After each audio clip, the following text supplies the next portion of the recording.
Hello guys and welcome to Skynomics academy. My name is Sunil Kumar Yadav और आज हम लोग ह्यूमन कैपिटल फॉर्मेशन पढ़ने जा रहे हैं जो क्लास 12th के लिए बहुत इंपॉर्टेंट टॉपिक में से एक है कि नहीं। तो इसमें हम लोग बहुत अच्छे तरीके से डील करने की कोशिश करेंगे कि आखिरकार क्या क्या एक ह्यूमन कैपिटल फॉर्मेशन होता आखिर क्या है और किस तरीके से एक ह्यूमन को एज अ कैपिटल यहाँ पर या फिर एक समाज में बताया जाता है, क्योंकि एक इंसान एक पूंजी के जैसा होता है कि नहीं। कि अगर इंसान को आप पढ़ा लिखा दो, उसका हेल्थ अच्छा कर दो, तो वो क्या करेगा? काम करेगा। अगर काम करेगा तो वो पैसा कमा कर देगा। अगर पैसा कमा के देगा तो वो कुछ टैक्स भी भरेगा, और कुछ अगर टैक्स भरेगा तो सरकार उसी तरीके से डेवलपमेंट वर्क भी करेगा और वो अपने फैमिली को भी अच्छे तरीके से रख सकता है। तो हम लोग इसी चीज़ को बहुत अच्छे तरीके से डिटेल में जानने की कोशिश करेंगे और ये वीडियो 30-40 मिनट का होगा और ये पूरा चैप्टर इसमें कवर अप होगा। तो आप लोग जुड़े रहिए हमारे इस वीडियो के साथ और कमेंट करके कमेंट बॉक्स में जरूर बताइएगा कि आप लोगों को कैसा लगा। तो चलिए वीडियो को स्टार्ट करते हैं।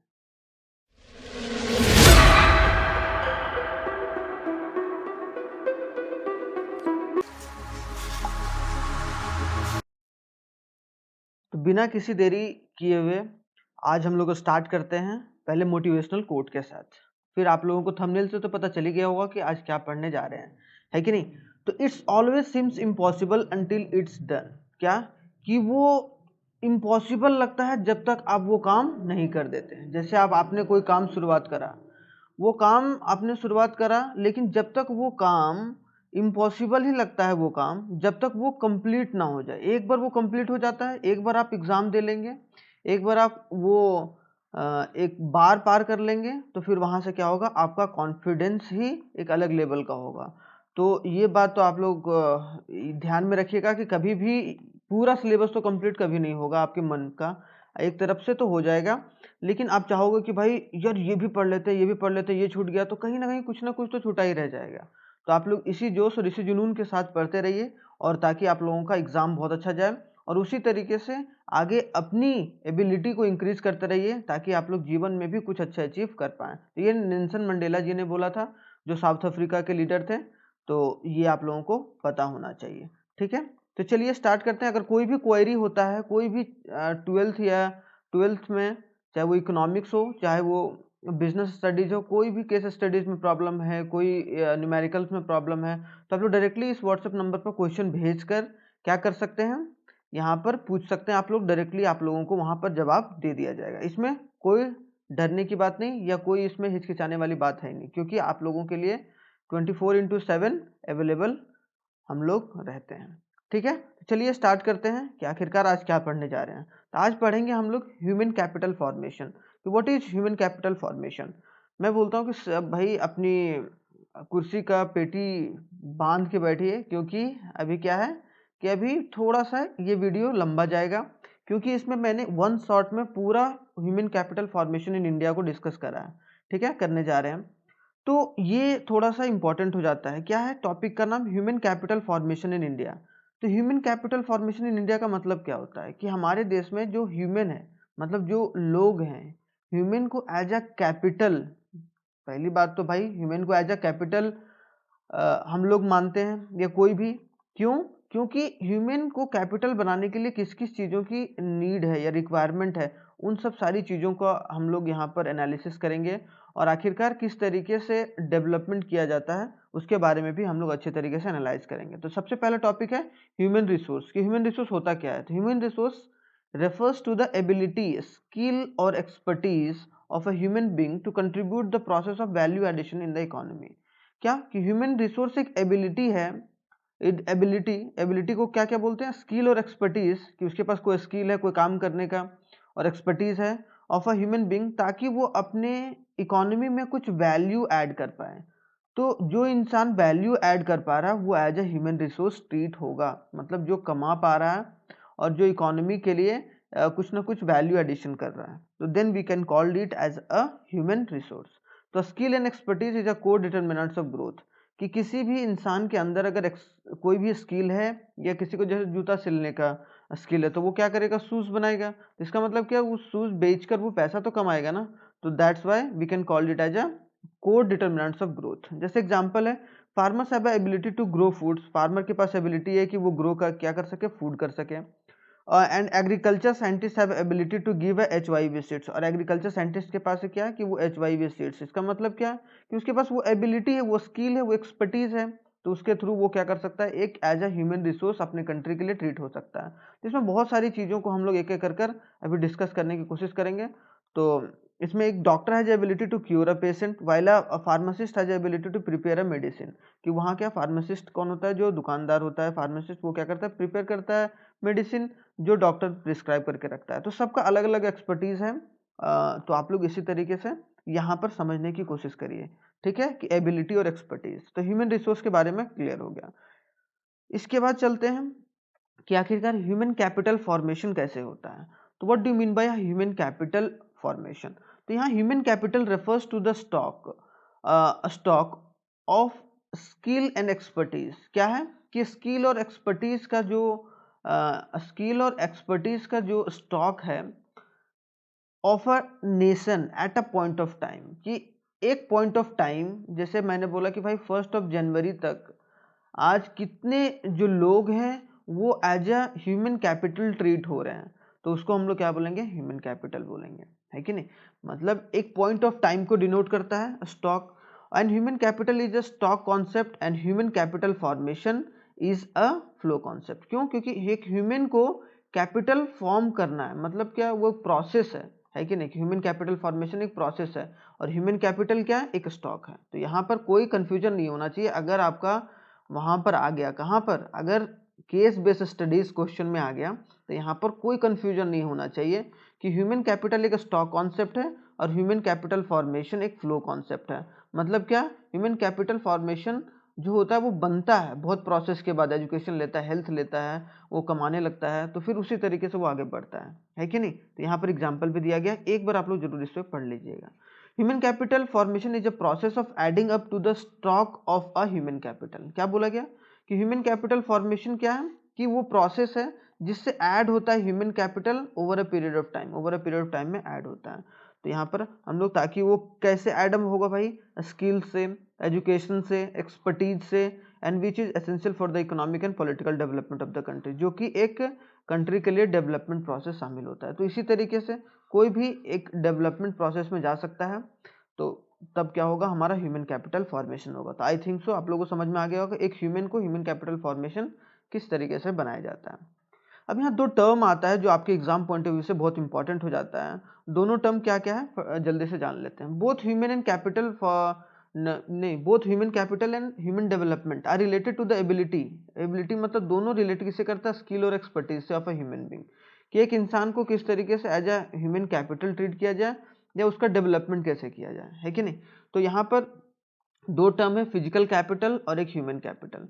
तो इन दोनों में आखिरकार अंतर क्या है? तो फिजिकल कैपिटल क्या होता है, it is tangible in nature, और ह्यूमन कैपिटल होता है इट इज इंटेंजिबल। मतलब ह्यूमन कैपिटल दिखता नहीं है, उसके अंदर रहता है। अब फिजिकल कैपिटल मतलब मान लो आपके पास रुपया है, पैसा है, लैंड है, तो वो सब क्या है कि एक तरीके का फिजिकल कैपिटल है। तो फिजिकल कैपिटल क्या दिखता है, टेंजिबल मतलब क्या दिखना, और इनटेंजिबल मतलब जो नहीं दिखता है। तो ह्यूमन कैपिटल, एक इंसान के अंदर क्या स्किल है वो दिखता है नहीं, जब वो काम करेगा तभी वो दिखेगा। It is separate from its owners, ये ओनर्स से सेपरेट रहता है कि नहीं, and it is can not separated from owners. जो ह्यूमन कैपिटल रहता है वो ओनर्स के साथ ही रहता है, मतलब जिसके पास वो पूंजी है वो साथ में रहता है। लेकिन यहाँ पर नहीं, कोई मालिक कोई और है, पैसा कहीं और है, वो सेपरेट रहता है। It is perfectly mobile between the countries, ये परफेक्टली मोबाइल हो जाता है। मतलब क्या कि ट्रांसफरेबल है, कि ट्रांसफर कर सकते हैं आप एक कंट्री से दूसरा कंट्री इजिली, कोई दिक्कत नहीं। मोबाइल का मतलब यही होता है कि transferring from one country to another country. And it's mobility, जो ह्यूमन कैपिटल है, जो इंसान का जो मोबिलिटी है वो रिस्ट्रिक्टेड है by nationality and a culture. बहुत जगह पर ऐसा नहीं है कि ग्लोबलाइजेशन के बाद तो वो चीज़ नहीं रहा, लेकिन अभी भी कहीं जगह पर है। It depreciate over a period of time due to a constant use और यूज ऑफ चेंजिंग टेक्नोलॉजी। आपने मान लो कि आपने एक मशीन खरीदा, वो एक तरीके का फिजिकल कैपिटल है, तो वो मशीन क्या होगा, एक समय आते आते क्या होगा, वो धीरे धीरे खत्म होता चला जाएगा, या फिर जैसे एक नया टेक्नोलॉजी आया उसको आपको चेंज करना पड़ेगा। लेकिन ये चेंज नहीं होता है, जैसे जैसे आप लर्निंग प्रोसेस को बढ़ाते चले जाते हैं। इसलिए बोला जाता है ना कि इंसानों का दिमाग एक ब्रह्मास्त्र से कम नहीं है, क्योंकि आप जितना लर्न करोगे, जितना आपके पास एजुकेशन होगा, जितना आपका हेल्थ अच्छा रहेगा, उतना ज़्यादा आप ग्रो करोगे। तो वो ये डेप्रिसिएट करेगा एजिंग के थ्रू, लेकिन but it made up through a continuous investment. लेकिन इन्वेस्टमेंट में अच्छे तरीके से अगर आप सपोर्ट करेंगे तो ह्यूमन कैपिटल बहुत अच्छे तरीके से ग्रो कर सकता है। It create only a private benefit, ये प्राइवेट बेनिफिट ही पहुंचा सकता है कि जो इंसान कर रहा है, जिस इंसान के पास वो फिजिकल कैपिटल है वही उसका बेनिफिट उठा सकता है। लेकिन it create a private benefit as well as a social benefit. क्यों सोशल बेनिफिट? क्योंकि ये इंसान जो रहता है वो काम भी करता है समाज में, और वो इंसान के लिए कुछ अच्छा चीज़ क्रिएट करके भी ले चलता है। ठीक है, तो यहाँ तक I hope so physical capital और ह्यूमन कैपिटल में कोई दिक्कत नहीं है। अब आते हैं थोड़ा सा यहाँ ह्यूमन कैपिटल और ह्यूमन डेवलपमेंट में क्या अंतर है। तो ह्यूमन कैपिटल और ह्यूमन डेवलपमेंट में बहुत अंतर है। तो यहाँ पर याद रखना है, it means that to an end, it means the process of value addition in the economy, कि जो प्रोसेस, जिस प्रोसेस के थ्रू वैल्यू ऐड हो रहा है इकोनॉमी में, और ये एक एंड प्रोसेस है कि लास्ट में जो बनता है कि नहीं, जो एक तरीके से बोला जाए सोना का सिक्का तैयार होके, जो इंसान एज अ कैपिटल तैयार होके जब इकोनॉमी में वैल्यू ऐड करने लगता है तो उसको बोलेंगे ह्यूमन कैपिटल। कि वो आदमी क्या हो गया, एक कैपिटल के रूप में हो गया, एक पूंजी के रूप में हो गया, कि अगर वो नहीं काम करेगा मतलब कंट्री को 10,000 का नुकसान होगा, अगर वो नहीं काम करेगा तो 20,000 का कंट्री को नुकसान होगा। ठीक है, लेकिन ह्यूमन डेवलपमेंट क्या होगा, is an and result, skill and expertise of a human being, it itself is an achievement irrespective of contribution in the process of. अगर उसके पास स्किल कोई सीख रहा है, उसके पास कोई परफेक्टली स्किल्स है या कोई एक्सपर्टीज है, तो फिर वो क्या है कि ह्यूमन डेवलपमेंट कर रहा है। मतलब वो एक तरीके का एंड रिजल्ट है जिसके थ्रू एक जो एक्सपर्टीज हासिल करके आता है वो दूसरों को सिखा पाता है। तो वो खुद डेवलप रहेगा तभी तो वो आगे डेवलप कर पाएगा। तो ह्यूमन कैपिटल ह्यूमन डेवलपमेंट में कोई कंफ्यूजन नहीं होना चाहिए। ठीक है, अब चलते हैं नेक्स्ट वाले में। क्या है source of human capital? What do you mean by the source of human capital? कि सोर्स क्या होता है? सोर्स मतलब क्या, कहाँ से ह्यूमन कैपिटल का जनरेशन होता है। The sources of human capital also called the determinants of human capital refers the way of adding, कि किस वे के थ्रू हम लोग ऐड कर रहे हैं स्टॉक ऑफ ह्यूमन कैपिटल, कि इंसानों को एज अ कैपिटल हम लोग किस तरीके से कंट्री में ऐड ऑन कर सकते हैं। क्योंकि जितना ज़्यादा इंसान एम्प्लॉयड होगा या जितना ज़्यादा इंसान काम करेगा, जितना इंसान के पास स्किल रहेगा, एक्सपर्टीज रहेगा, वो कंट्री उतना अच्छे तरीके से ग्रो करेगा। क्यों? क्योंकि वो पैसा कमाएगा भाई, और अल्टीमेटली इकोनॉमी में क्या होगा, वो पैसा सर्कुलेट होता चला जाएगा। ठीक है, तो बोला गया some important ways of adding up the human capital are under, कि कौन कौन से सोर्स होते हैं, कौन कौन से डिटर्मिनेंट्स होते हैं, तो हम लोग जान लेते हैं। कि एक्सपेंडिचर ऑन एजुकेशन, कि अगर एजुकेशन पर खर्च किया जाए तब आप इंसान को क्या कर सकते हैं कि वो as a human capital treat कर सकते हैं। एक्सपेंडिचर ऑन हेल्थ, उसके हेल्थ पर फोकस कीजिए, वो कितना हेल्दी है अपने कंट्री के हेल्थ पर। ऑन द जॉब ट्रेनिंग, उसको ट्रेनिंग किस तरीके से दिया जा रहा है। Study program for the adult, क्या स्टडी प्रोग्राम कि जो पढ़ना चाहता है उसके लिए प्रोग्राम, स्टडी प्रोग्राम बिल्ड किया जाए, ताकि अभी एक एक करके हम लोग इसको समझने की कोशिश करेंगे। ठीक है, फिर माइग्रेशन, कि माइग्रेशन से कैसे रोका जाए, कितने लोग माइग्रेट होकर आ रहे हैं अर्बन से रूरल, रूरल से अर्बन, तो उसको किस तरीके से टैकल किया जाए और उनको सिखाया जाए, उनको as a value addition use किया जाए और as a human capital country में, ताकि कंट्री का भी ग्रोथ हो सके। एक्सपेंडिचर ऑन इन्फॉर्मेशन, और इन्फॉर्मेशन किस तरीके से दिया जाए लोगों को, ताकि वो इन्फॉर्मेशन का यूज़ करके वो अपने जीवन में स्किल्स और एक्सपर्टीज़ बढ़ा पाएँ अपने आप ही। क्या स्किल और एक्सपर्टीज़, तो ये बहुत इंपॉर्टेंट है कि स्किल, रोल और पीपल, ये ह्यूमन कैपिटल का एक रोल, एक तरीके से बोला जाता है कि पीपल है, उसके पास स्किल है, फिर उसके पास रोल हो गया, तो फिर वही दूसरे पीपल को सिखाता है। तो ये 6 चीज़ है जो एक डिटर्मिनेंट्स के रूप में काम करता है। अगर आपको ह्यूमन कैपिटल बनाना है या किसी इंसान को पूंजी बनाना है तो ये 5-6 चीज़ों पर आपको काम करना पड़ेगा। ठीक है, तो आई होप सो ये चीज़ क्लियर होगा। अब आते हैं एक एक कर what do you mean by the expenditure on education. Expenditure on education कैसे हेल्प करता है? तो एक्सपेंडिचर ऑन एजुकेशन, अगर आप किसी इंसान को पढ़ा लिखा देते हैं, जैसे कोई इंसान है उसको आप पढ़ा लिखा देते हैं, तो एक बार आप एजुकेट कर देते हैं ना उस इंसान को, तो वो इंसान क्या होता है, समझदार हो जाता है, और रिस्क टेकिंग एबिलिटी या कुछ करने का जो उसके पास जुनून होगा, या एक समाज में एक अच्छा इन्वायरमेंट क्रिएट करके जो रखेगा, वो एक अनपढ़ इंसान नहीं कर सकता है, जिसको कोई मतलब चोरी चकारी कर रहा है, उस पर कोई एजुकेशन ही नहीं है, वो अच्छा बुरा नहीं समझ पा रहा है कि बैड थिंग क्या है, गुड थिंग क्या है। इसी वजह से तो हमारे देश में ये सब बहुत सारे कांड होते रहता है दिन भर। ठीक है, तो expenditure on education is the most effective way of raising the productivity of the workforce, कि अगर वर्कफोर्स को बढ़ाना है हमारे देश में तो क्या है कि हम लोग को रेज करना होगा क्या, अपनी एजुकेशन को। मोस्ट फैमिली डिसाइडेड टू इंकर a huge expenditure on the wealth. और आज के ज़माने में क्या है कि बहुत सारे फैमिली बहुत पैसा अपने बच्चों के एजुकेशन पर लगाते हैं, और वो एक बहुत बड़ा फैक्टर प्ले करता है, क्योंकि वो फिर बंदा, वो जो बच्चा है जिसको पढ़ाया जा रहा है, वो क्या अपने हिसाब से सोचेगा कि मुझे जीवन में क्या करना है, ना कि वो अपने पिताजी पर ज़्यादा डिपेंड रहेगा। कुछ समय तक वो रहेगा जब तक वो पढ़ रहा है, लेकिन उसके बाद वो अपना दिमाग तो जरूर लगाएगा, अपना माइंड तो जरूर लगाएगा। तो उसी तरीके से आप एजुकेट होते रहेंगे, ठीक है। तो ये आप लोगों को पता होना चाहिए, ठीक है। अब education raise a productive workforce बढ़ाएगा कंट्री में। Education enables an individual to make a good living. वो अपने जीवन को कैसे बेहतर बनाए थ्रू आउट द लाइफ, वो चीज़ हमेशा सोचेगा, क्योंकि उसको अच्छा बुरा समझने का पूरा अब एक नॉलेज आ चुका है। His total earning during his life span will far exceed his initial expenditure on the education. और एक बात तो याद रखना कि आप जितना खर्च करोगे ना एजुकेशन पर, अगर मान लो किसी के पिताजी ने 10 लाख खर्चा करा है पूरे एजुकेशन पर उसका, तो आने वाले समय में जब वो मान लो कि 25 साल का लड़का है, और वो 25 साल से लेकर 60 साल तक या 70 साल तक वो कमा पा रहा है, उसके बाद तो नहीं कमा पाएगा ज़्यादा, मतलब कमा पाएगा लेकिन उतना वो बिल्ड कर पाएगा उतने टाइम पीरियड में। तो अगर उतना जो करेगा ना, उससे कई लाख करोड़ या कई लाख रुपया ज़्यादा वो कमाकर इकोनॉमी को भी देगा, अपनी फैमिली को भी देगा। तो इसीलिए एक्सपेंडिचर मतलब खर्चा जो है एजुकेशन पर वो करना चाहिए सभी लोगों को, ताकि उसका बच्चा समझदार हो सके और खुद का डिसीजन खुद के बल पर ले सके। मॉनेटरी बेनिफिट ऑफ एजुकेशन क्या है भाई? It in terms of earning an educated person during the life, कि far exceed the cost of production, कि जितना वो कॉस्ट ऑफ प्रोडक्शन होगा उससे ज़्यादा होगा, और ये बेनिफिट भी देगा, और ये क्या करेगा, ह्यूमन कैपिटल को फॉर्म भी करेगा, मतलब ह्यूमन कैपिटल का फॉर्मेशन भी किया जाएगा इसके द्वारा, ठीक है। आई होप सो पहला एजुकेशन पर क्लियर होगा। अब आता है क्या, एक्सपेंडिचर ऑन हेल्थ। जितना एजुकेशन इंपॉर्टेंट है, सेम उसी तरीके से एक हेल्थ भी इंपॉर्टेंट हो जाता है। किसी भी इंसान का अगर हेल्थ ठीक नहीं रहेगा तो वो कमाएगा कैसे भाई, सिंपल सी बात है।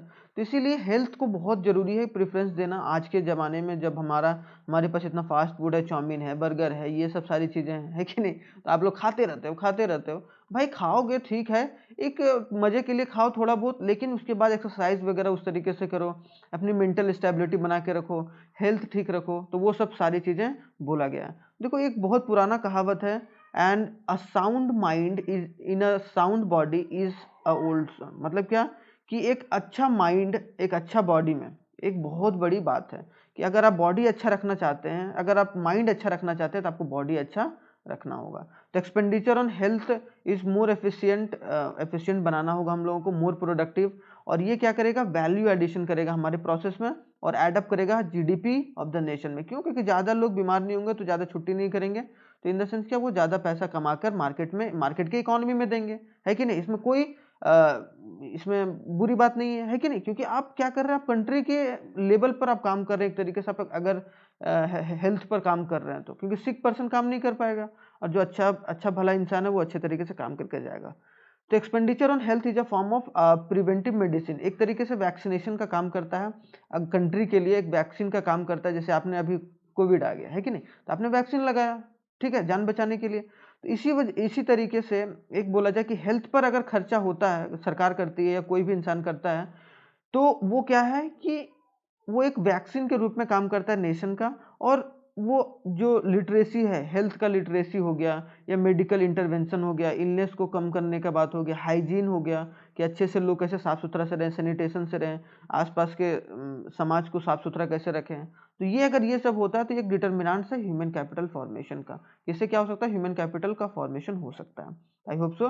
एक्सपेंडिचर भी, क्योंकि यहाँ पर केस बेस्ड स्टडीज क्वेश्चन बन सकता है, तो इसीलिए आप लोगों को ये बात समझ में आ जाना चाहिए कि मैंने क्या क्या चीज़, इसीलिए मैंने इतना लिख के ये सारी चीज़ें मैंने दी है, ठीक है, ताकि आप लोगों को एक होलसेल इन्फॉर्मेशन पता चल जाए। ऑन द जॉब ट्रेनिंग मतलब क्या, firms always incline to undertake on job training program, कि हमेशा जो फर्म होता है उनको क्या है कि जॉब ट्रेनिंग देनी चाहिए। अगर कोई पर्टिकुलर जॉब होता है, जैसे आप अगर कोई बैंक का जॉब निकाल रहे हो, ठीक है, बैंक पीओ का जॉब निकाल रहे हैं, तो वो बैंक पीओ क्या करता है, आपको 2-3 महीने का क्या ट्रेनिंग पीरियड प्रोवाइड करता है, ताकि आपको एक आइडिया हो जाए कि आपको किस तरीके से बैंक में काम करना है और किस तरीके से कस्टमर से डील करना है, ठीक है। तो ये जॉब ट्रेनिंग बहुत इफेक्टिव होता है और ये प्रोडक्टिव होता है अगर हर फर्म और हर कंपनी अगर लेकर साथ में चले। तो आई होप सो ये भी चीज़ क्लियर है। इसके बाद आता है थोड़ा सा डिफरेंट फॉर्म्स होता है। वर्कर्स में trend in the firms itself, कि फर्म में भी ट्रेन किया जा सकता है, या फिर वो ऑफ कैंपस कोई ट्रेनिंग पार्टनर के साथ, कोई दूसरा फर्म के साथ वो जुड़ सकता है, ट्रेन करवा सकता है अपने एम्प्लॉयज़ को, ताकि वो उसे वो इम्पॉसिबल ना लगे, उसे वो कंपनी के गोल जो भी कंपनी ने गोल रखा है वो उसे पॉसिबल लगे। Firms prefer to retain a trained workers, और कभी भी जो फर्म्स रहता है वो प्रीफर क्या करता है, ट्रेंड वर्कर को। तो एक बार अगर आप ट्रेनिंग अब सही तरीके से दे देंगे तो फिर वो क्या होगा, हायर प्रोडक्टिविटी की, उसका प्रोडक्टिव भी हायर हो जाएगा, मतलब वो ज़्यादा अच्छे तरीके से ज़्यादा अच्छा काम करेगा। Study programs for the adult, study program for the adult मतलब क्या, कि जो इंसान पढ़ना चाहता है उसके लिए एक प्रॉपर स्टडी का प्रोग्राम इन्वॉल्वमेंट करना, ताकि वो ब्रॉडर लेवल पर विदेश में जाके पढ़ सके, विदेश का बच्चा हमारे देश में आ सके। तो other formal education such as primary, secondary and university level, the government and the NGO organise a study program for the adult to make them a proficient in the workforce area. क्या होता है, हमारे देश में तो primary sector है, secondary sector है, और यूनिवर्सिटी लेवल पर लोगों को, बच्चों को क्या होता है कि ट्रेन किया जाता है या उनको एजुकेट किया जाता है, ठीक है, या फिर स्टडी प्रोवाइड किया जाता है। लेकिन उसके अलावा भी गवर्नमेंट और एनजीओ जो होते हैं बहुत सारे, वो क्या करते हैं, समय समय पर एक स्टडी प्रोग्राम लाते हैं कि कोई स्कॉलरशिप वगैरह दे के, ताकि वो जो बच्चा स्कॉलरशिप निकाले और वो क्या है, विदेश में जाके पढ़े या कोई अच्छा यूनिवर्सिटी में पढ़े, कोई गरीब का बच्चा भी आसानी से पढ़ सकता है अगर वो स्कॉलरशिप निकाल लेगा। तो यहाँ से क्या हो रहा है, ह्यूमन कैपिटल का फॉर्मेशन हो रहा है थ्रू स्टडी प्रोग्राम्स, जो एनजीओ और गवर्नमेंट के थ्रू किया जा रहा है। इसके बाद आते हैं माइग्रेशन पर। माइग्रेशन क्या है भाई, माइग्रेशन एक तरीके का, migration contributes to human capital formation as it facilitates the utilization otherwise inactive skills of peoples और facilitate a fuller better utilization। अगर कोई इंसान माइग्रेट होकर कहीं आ रहा है तो मतलब क्या, वहाँ उसको काम पर्टिकुलर नहीं है, ये बंदा जो यहाँ पर है वो रूरल एरियाज में काम नहीं है मान लो, ठीक है, मतलब गाँव में काम नहीं है। तो अगर गाँव में काम नहीं है तो वो क्या करेगा, रूरल एरिया से कहाँ शिफ्ट होगा, अर्बन एरियाज में, मतलब जो शहर में। अब शहर में एक बार शहर में आ गया तो शहर में क्या होगा कि वहाँ पर प्रॉपर तरीके से अगर उस रिसोर्स को यूटिलाइज कर दिया जाए, उस माइग्रेटेड पीपल को, तो एज अ कैपिटल यहाँ पर बन सकता है और वो प्रोडक्टिविटी इंक्रीज हो सकता है कि नहीं। तो माइग्रेशन इन्वॉल्व, थोड़ा सा माइग्रेशन में क्या होता है कि इन्वॉल्व करता है कॉस्ट ऑफ प्रोडक्शन, कि थोड़ा सा कॉस्ट ऑफ ट्रांसपोर्टेशन लगता है, सॉरी, कॉस्ट ऑफ ट्रांसपोर्टेशन, की लोग वहाँ से वहाँ आते हैं तो ट्रांसपोर्टेशन कॉस्ट लगता है माइग्रेट होते हैं तो, है कि नहीं। पहली बात, cost of living is different in social environment, और सोशल एनवायरनमेंट में हर जगह अलग अलग कॉस्ट ऑफ लिविंग है। तो migration helps a fuller utilisation of skills, और स्किल्स वगैरह को ज़्यादा यूटिलाइज कर कर वो ज़्यादा बेनिफिट ले सके और अपने कंट्री को भी बेनिफिट पहुंचा सके और अपने आप को भी बेनिफिट पहुंचा सके। तो वो एक बहुत बड़ा मैटर ऑफ टाइम हो जाता है, जिसकी वजह से बोला जाता है कि माइग्रेशन खराब चीज़ नहीं है, लेकिन माइग्रेशन को अगर आप सही तरीके से एज अ अपॉर्चुनिटी उसको दें, उसको जॉब दें। अब जो कोविड में क्या हो गया था कि सारे लोग मतलब शहर से गांव चले गए थे। अब शहर से गांव चले गए थे तो वहाँ पर मनरेगा, एमजी नरेगा वाला क्या हुआ था, एमजी नरेगा जहाँ 100 डेज काम मिलता है गवर्नमेंट सरकार के थ्रू, ठीक है, तो उस पर काम दिया गया लोगों को। तो इसका मतलब क्या है, एम्प्लॉयमेंट अपॉर्चुनिटी दिया गया, लेकिन वहाँ से फिर लोग शहर आए, फिर वहाँ भी काम दिया गया। तो इसका मतलब क्या है कि आप उसके थ्रू भी ह्यूमन कैपिटल फॉर्म कर सकते हैं, एक इंसान को पूंजी बना सकते हैं काम देके। इंफॉर्मेशन, अब आता है मेन एक लास्ट टॉपिक जो कि हमारा यहाँ डिटर्मिनेंट्स में है, वो मेन डिटर्मिनेंट्स में मैं एक बार फिर से आप लोगों को एक बीच में बता दे रहा हूँ कि भाई आप लोग क्या, कि इस नंबर पर कॉल करके 9771782844, अगर कोई भी न्यूमेरिकल्स में क्वेश्चन आप फंसते हैं, आपके पास न्यूमेरिकल सॉल्व नहीं हो रहा है, या फिर कोई कॉन्सेप्चुअल बेस्ड क्वेश्चन आपको नहीं से पता चल पा रहा है, या फिर कोई अगर मान लेते हैं कि जैसे केस बेस्ड स्टडीज क्वेश्चन है, वो चीज़ आपको समझ में नहीं आ रहा है, तो कैसे करें सर, तो वो आप लोग डायरेक्टली हमारे इस व्हाट्सएप नंबर पर डायरेक्टली आप पूछ सकते हैं। यहाँ पर आप लोगों को 24 घंटे एक आप लोगों को पूरा सॉल्यूशन प्रोवाइड किया जाएगा। तब आते हैं back to the topic, back to the syllabus. तो expenditure on information, what do you mean by the information. Information का मतलब क्या, जो चीज़ आपको दिया जा रहा है, जो चीज़ आपको समाज से दिया जा रहा है वो, या फिर जो गूगल के थ्रू आप पढ़ते लिखते हैं, वो इन्फॉर्मेशन कितना यूजफुल हो जाता है कि नहीं। अगर सही इन्फॉर्मेशन कोई ले तो वो कितना यूजफुल हो जाता है। तो information related to the job market, education institute offering a specialised skill is an important determinant of skill formation. अगर आप जॉब मार्केट में मार्केट में जॉब कितनी है, एजुकेशन इंस्टीट्यूट कौन कौन सी है, कौन अच्छी है, उसके बारे में अगर प्रॉपर एनालिसिस या प्रॉपर इन्फॉर्मेशन अगर अवेलेबल है, तो फिर वो क्या है कि उस इंफॉर्मेशन का यूज़ करके जो भी इंसान जहाँ भी पढ़ना चाह रहा है, जिस तरीके से पढ़ना चाह रहा है, उसे यूज़ कर कर अपनी स्किल्स को और एक्सपर्टीज़ को और हासिल कर सकता है। और वो क्या कर सकता है, पीपल क्या कर सकता है, एक्चुअलाइज इट्स प्रोडक्टिव पोटेंशियल, और अपनी प्रोडक्टिव पोटेंशियल को इंक्रीज कर सकता है, और उसके थ्रू वो अपने जीवन का डिसीजन ले सकता है कि आखिरकार मुझे कहाँ पढ़ना है और किस तरीके से आगे बढ़ना है। आई होप सो यहाँ तक आप लोगों को बहुत अच्छे तरीके से समझ में आया होगा। तो इसी तरह से थोड़ा सा और आगे हमारे साथ जुड़े रहिए भाई, है कि नहीं। अब फटाफट जानते हैं कि क्या, थोड़ा सा मैं मान रहा हूँ कि ये लंबा वीडियो हो जाएगा, लेकिन अगर आप लोग सही तरीके से सुन पा रहे होंगे, एक बार बीच में भाई अगर आप लोग 15-20 मिनट सुन लिए तो आराम से पॉज ले लेना है, ठीक है। उसके बाद पानी वानी पी लेना है, थोड़ा सा घूम लेना है, उसके बाद फिर से आ जाना है, क्योंकि ये ऐसा वीडियो है जिसके थ्रू आप लोग पूरा एक इन्हेंसमेंट हो जाएगा ह्यूमन कैपिटल फॉर्मेशन का। तो उसमें फिर उसके बाद दोबारा कहीं पढ़ने की जरूरत है नहीं, ठीक है ना। क्वेश्चन अपने आप ही बनने लगेगा फिर। Human capital formation and economic growth, कि इकोनॉमिक ग्रोथ और ह्यूमन कैपिटल फॉर्मेशन, उसका सिग्निफिकेंस क्या है, इंपॉर्टेंस क्या है। तो इंपॉर्टेंस की बात आती है तो पहला क्या, change in emotional and material environment of the growth, कि हमारे देश में क्या कि इन्वायरमेंट, जो इमोशनल इन्वायरमेंट है हमारे देश में, और जो एक मटेरियल इन्वायरमेंट है और जो उसका ग्रोथ है, उसको सही तरीके से हम लोगों को चेंज करना होगा, ताकि एक इम्पॉर्टेंस पता चल सके लोगों को, एक सही जागरूकता प्रोवाइड करना पड़ेगा। Higher productivity of physical capital, क्या कि अगर आप ह्यूमन कैपिटल को बढ़ाना चाहते हैं, ह्यूमन कैपिटल को तो उसे काम देना पड़ेगा, और काम दीजिएगा तो क्या करना पड़ेगा, मशीन्स वगैरह ज़्यादा बनाना पड़ेगा। तो मशीन्स बनाएगा कौन, किसके हेल्प से बनेगा, वो फिजिकल जो कैपिटल बनेगा, जो फिजिकल कैपिटल बोलते हैं हम लोग मशीन्स वगैरह, वो किसके, लेबर के थ्रू बनेगा, और वो labour as a human capital फिर बाद में ट्रीट होगा। Higher rate of participation and equality, कि रेट ऑफ पार्टिसिपेशन मतलब क्या, रेट ऑफ पार्टिसिपेशन का मतलब यहाँ होता है कि वुमेन और जो मेन है वो दोनों में वर्क फोर्स में एक तरीके से इक्वल पार्टिसिपेट करें, ताकि कंट्री का भी एक जेंडर बायसनेस है वो खत्म हो सके, है कि नहीं, कि आप जेंडर बायस ना हो कि कोई मेन है तो उसको काम दे रहे हैं, जो वुमेन है उसको काम नहीं दे रहे हैं। क्यों, क्योंकि भाई आगे चलकर उसकी शादी होगी, प्रेग्नेंट होगी, लीव देना पड़ेगा, ये करना पड़ेगा, तो वो चीज़ अब नहीं करना है हम लोगों को समाज में। तो ये सब सारे क्या इंपॉर्टेंस है, सिग्निफिकेंस है, जिसके थ्रू आप फॉर ह्यूमन और ग्रोथ कर सकते हैं, ठीक है। आई होप सो यहाँ तक क्लियर होगा। अब आता है human resource development. Human capital formation के बाद ह्यूमन रिसोर्स भी पढ़े थे। ह्यूमन रिसोर्स का डेवलपमेंट कैसे किया जाए, it refers to the development of set of individual that makes up of workforce of an organisation, business sector, economy. अगर कोई सेट ऑफ इंडिविजुअल का अगर आप डेवलपमेंट कर पा रहे हैं, उसको एक अच्छे रास्ते पर पहुंचा पा रहे हैं, तो वो क्या है, एक तरीके से ह्यूमन रिसोर्स का डेवलपमेंट हो पा रहा है। और वो कोई से ऑर्गेनाइजेशन में, आप कोई कंपनी में, रिलायंस में कोई काम कर रहा है, अब रिलायंस में उसका क्या हो रहा है कि धीरे धीरे उसकी पोजीशन बढ़ रही है, इसका मतलब क्या हो रहा है, उसका डेवलपमेंट हो रहा है कि नहीं। तो ये बात याद रखना है। तो role of human capital in economic growth, क्या रोल है भाई ह्यूमन कैपिटल फॉर्मेशन का इकोनॉमिक ग्रोथ में। तो रेज करता है प्रोडक्शन, मतलब प्रोडक्शन ज़्यादा बढ़ाता है। Raise in emotional and physical environment of the growth, कि इमोशनल और physical environment of the growth थोड़ा सा बढ़ाता है, लोग ज़्यादा काम करने के लिए तत्पर होते हैं। अगर ज़्यादा लोग काम करेंगे, आसपास के लोग अगर मान लो कि थोड़ा सा आपका पड़ोसी बहुत अच्छा काम कर रहा है, तो आप भी क्या करोगे, अच्छे से काम करना शुरू करोगे। तो ये बात हो जाती है। Improve the quality of life, और क्वालिटी ऑफ लाइफ इंक्रीज होगा अगर आप ह्यूमन कैपिटल को अच्छे तरीके से फॉर्म करेंगे, तो उससे क्या होगा, इकोनॉमी भी हमारा अच्छे तरीके से ग्रोथ होगा।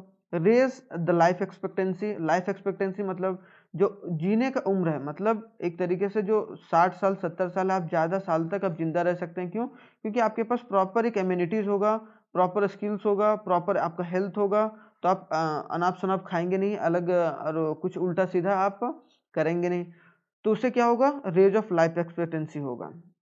उसके बाद इनोवेशन स्किल्स होगा। अब कोई स्किल्स किसी के पास है, तो हमेशा कोई बंदा क्या चाहता है कि उसे किस तरीके से इनोवेट करते जाएं, तो इनोवेशन भी होगा। तो अगर इनोवेट होगा तो वो हमारे देश के लिए एक अच्छा साबित होगा, एक अच्छे तो इकोनॉमिक ग्रोथ हो सकता है। Raise a social justice and equality, और मेन और वुमेन के बीच में एक अलग अच्छे तरीके से इक्वालिटी आएगा, कोई जेंडर बायसेस नहीं होगा, और सभी लोगों को काम मिल पाएगा, चाहे वो रूरल एरियाज के लोग हो, चाहे वो अर्बन एरियाज के लोग हैं। तो आई होप सो ये भी समझ में आ गया होगा कि इकोनॉमिक ग्रोथ में किस तरीके से ये रोल प्ले करता है। अब आते हैं क्या, inter relationship between human capital formation and economic development. क्या है रिलेशनशिप बिटवीन, ये बहुत इंपॉर्टेंट है कि एक ह्यूमन कैपिटल फॉर्मेशन और इकोनॉमिक ग्रोथ में एक क्या इंटर रिलेशनशिप है कि नहीं। तो यहाँ पर पहले हम लोग देख लेते हैं कि राइज ऑफ ह्यूमन कैपिटल, एक तरफ राइज ऑफ ह्यूमन कैपिटल, एक तरफ growth, rise in the capital formation. दोनों तरफ से देख लेते हैं कि अगर राइज होता है ह्यूमन कैपिटल में, अगर ह्यूमन कैपिटल में राइज होता है तो इकोनॉमिक ग्रोथ भी राइज होता है, मतलब इकोनॉमिक का ग्रोथ भी होता है। ठीक है, जैसे कि राइज ऑफ ह्यूमन कैपिटल हो रहा है तो मॉडर्न एटीट्यूड बढ़ रहा है, आउटलुक हो रहा है, बेटर क्वालिटी हो रहा है, हायर एक्सपेक्टेंसी हो रहा है। तो उसके बाद क्या, क्षमता बढ़ रहा है कंट्री का, मतलब ज़्यादा से ज़्यादा क्षमता बढ़ रहा है। एक बार क्षमता बढ़ेगा तो क्या होगा, प्रोडक्शन बढ़ेगा, ज़्यादा से ज़्यादा प्रोड्यूस होगा कोई भी पर्टिकुलर गुड्स, अब प्रोड्यूस होगा ज़्यादा गुड्स तो हमारे इकोनॉमिक ग्रोथ के लिए, मतलब इंडिया के लिए या इंडिया के ग्रोथ के लिए बहुत ही एक रामबाण साबित हो सकता है। तो इस तरीके से रिलेट कर रहा है human capital to the economic growth. अब क्या है कि अगर इकोनॉमिक ग्रोथ हो रहा है, rise in the economic growth, तो वो ह्यूमन कैपिटल फॉर्मेशन, मतलब ह्यूमन कैपिटल फॉर्मेशन में भी राइज होगा। क्यों, एक बार हो गया राइज इन इकोनॉमिक ग्रोथ, अब यहाँ से जोड़ते हैं, यहाँ पर हम लोग कड़ी से कड़ी, तो क्या होगा, rise in per capita income, कि लोगों का इनकम बढ़ेगा। जितना पहले अगर मान लो 10,000 रुपये महीना कमा रहे थे पहले लोग, या एक मतलब मान लेते कि 5 लाख रुपए महीना कमा रहे थे लोग, अब क्या 10 लाख कमा रहे हैं। तो इसका मतलब क्या, पर कैपिटा इनकम बढ़ गया, मतलब लोगों का इनकम बढ़ गया। इनकम बढ़ेगा तो वो ज़्यादा इन्वेस्ट करेंगे, कहाँ पर इन्वेस्ट करेंगे, पैसा खर्च करेंगे, या तो वो एजुकेशन पर खर्च करेंगे, या हेल्थ पर करेंगे, या अदर एक्टिविटी पर खर्च करेंगे। और अगर वो खर्च करेंगे तो क्या होगा, राइज इन ह्यूमन कैपिटल, और राइज इन ह्यूमन कैपिटल होगा तो फिर क्या होगा, rise in human capital formation, human capital formation बहुत ज़्यादा और होगा। तो आई होप सो यहाँ दोनों में समझ में आ गया कि ह्यूमन कैपिटल फॉर्मेशन और इकोनॉमिक ग्रोथ में क्या रिलेटेड है। ये बहुत इंपॉर्टेंट है, ये कोई भी कंट्री के लिए बहुत इंपॉर्टेंट है। तो ये बात आप लोगों को बहुत अच्छे तरीके से समझ में आ जाना चाहिए। अब चलते हैं नेक्स्ट में कि क्या क्या प्रॉब्लम है जो फेस किया जा रहा है ह्यूमन कैपिटल फॉर्मेशन में इंडिया में, कि हमारे देश में क्या क्या प्रॉब्लम फेस की जा रही है, कि जिससे जो ह्यूमन कैपिटल फॉर्मेशन से कहीं ना कहीं रुकावट आ रहा है ह्यूमन कैपिटल फॉर्मेशन में। पहला, राइजिंग पॉपुलेशन, पॉपुलेशन का ग्रोथ हो रहा है हमारे देश में। क्या हो रहा है कि पॉपुलेशन दिन प्रतिदिन ग्रो होता चला जा रहा है। अब ज़्यादा पॉपुलेशन ग्रोथ होगा तो हमारे लिए उतना डेवलपमेंट भी करना होगा। अगर उस हिसाब से आप डेवलप नहीं कर पाओगे तो क्या होगा कि आपका जो ह्यूमन कैपिटल फॉर्मेशन है वो गरीबी की ओर चला जाएगा, और फिर लोग क्या होगा, गरीबी में आटा गीला वाला काम हो जाएगा, क्योंकि पॉपुलेशन, गरीबी तो पहले से ही है और पॉपुलेशन ग्रो हो रही है। तो क्या है कि कंगाली में आटा गीला वाला काम है, कि कंगाल भी है भाई और उसमें आटा आटा भी नहीं मेरे पास, कंगाल है। उसके बाद क्या है कि जो भी आटा बचा हुआ था उसको अगर हम लोग रोटी बनाने के लिए गूंद रहे हैं तो उसमें क्या है कि अचानक से पानी ज़्यादा डल गया, उसकी वजह से गीला हो गया। तो राइजिंग पॉपुलेशन यही काम करता है ह्यूमन कैपिटल फॉर्मेशन में। दिक्कत, higher regional and gender inequality. क्या होता है, जेंडर जो रीजनल डिस्पैरिटी है, मतलब कहीं पर कोई ऐसा जगह पर है, रीजन में है, वहाँ पर रिच है वो उसका ज़्यादा दबदबा है, जो पुअर है वो अच्छे तरीके से नहीं काम कर रहे हैं, या जेंडर इनइक्वालिटी है। ब्रेन ड्रेन हो रहा है, बहुत इंपॉर्टेंट है कि लोगों को क्या कर रहा है, ब्रेन वॉश किया जा रहा है हमारे देश के लोगों को, और कहीं दूसरे देश में वो जॉब करने चले जा रहे हैं, मतलब पढ़ लिख रहे हैं हमारे देश में लेकिन दूसरे देश में जाके जॉब कर रहे हैं। तो उनके देश को फायदा हो रहा है, ना कि हमारे देश को फायदा हो रहा है। इनसफिशियंट मैन पावर प्लानिंग, कि हमारे देश में जो प्लानिंग है मैन पावर का वो अच्छे तरीके से नहीं किया जा रहा है। Insufficient on job training in an agriculture, और जो प्राइमरी सेक्टर है उस पर ज़्यादा फोकस नहीं कर रहे हैं, वहाँ पर ट्रेनिंग हम लोग नहीं प्रोवाइड कर पा रहे हैं। तो वो एक बहुत बड़ा फैक्टर है जो एक प्रॉब्लम निकल के आता है ह्यूमन कैपिटल फॉर्मेशन पर, क्योंकि हम लोग ज़्यादा अभी भी 40% जो लोग हैं वो हमारे देश में क्या है कि एग्रीकल्चर एक्टिविटी पर जो होता है वो कहाँ एग्रीकल्चर एक्टिविटी से अपनी जीविका को चला रहे हैं, अपने अपने जीवन को चला रहे हैं, अपनी लाइफ को चला रहे हैं वहाँ से। तो अगर यहाँ पर इनको अच्छे तरीके से ट्रेन नहीं किया जाएगा तो वो फिर दिक्कत वाली बात हो जाएगी। उनको अच्छे तरीके से नहीं बोला जाएगा कि भाई सॉइल किस प्रकार का होगा, कौन सा सीड आप इस्तेमाल करेंगे, तो वो दिक्कत है। क्या हाई पॉवर्टी लेवल की, क्या है गरीबी धीरे धीरे बढ़ता चला जा रहा है, कि गरीबी बढ़ता जाएगा, और वो बढ़ता क्यों जा रहा है, पॉपुलेशन से डायरेक्ट लिंक है कि जितना पॉपुलेशन बढ़ेगा उससे गरीबी बढ़ेगा। लो एकेडमिक स्टैंडर्ड, और हमारे देश में जो एकेडमिक स्टैंडर्ड है, मतलब जो पढ़ने का है वो बहुत जल्दी लोग 10वीं क्लास तक या 12वीं क्लास तक पढ़ते हैं फिर छोड़ देते हैं, वो हायर एजुकेशन नहीं ले पा रहे हैं। तो वो सारी चीज़ें कि हायर एजुकेशन कैसे लोग लें, फंड प्रोवाइड किया जाए गवर्नमेंट के थ्रू, वो फैसिलिटी प्रोवाइड किया जाए। ठीक है, वो सब के बारे में भी हम लोग थोड़ा बहुत और आगे चलकर पढ़ेंगे। आई होप सो यहाँ प्रॉब्लम पता चल गया होगा कि ह्यूमन कैपिटल फॉर्मेशन में क्या है।